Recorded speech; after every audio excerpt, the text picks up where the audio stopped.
Hulikam ang panghahablot ng cellphone sa Maynila. Aminado ang arestadong suspect sa pagnanakaw na anyay nagawa niya dahil daw sa kakapusan ng pera. May unang balita si Bea Pinlac.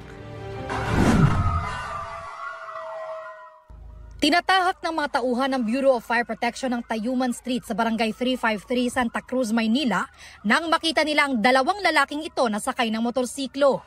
Ang angkas ng motor, biglang hinablot ang cellphone ng pasahero ng tricycle na nakaparada sa tabing kalsada. Hinabol po nung biktima yung nanghablot po ng cellphone niya.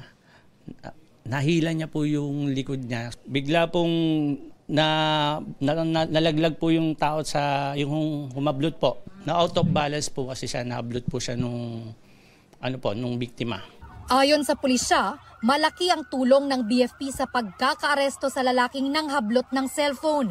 Nung time na po na nahablot na po nung suspect yung cellphone po nung biktima natin, papadaan din po yung fire truck ng BFP natin.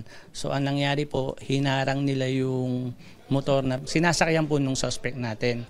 Nasugatan pa ang suspect nang sumabit daw sa fire truck habang tumatakbo. Ang kasabot niyang nagmamaneho ng motor, nakatakas. May sumigaw po kasi na may snatcher.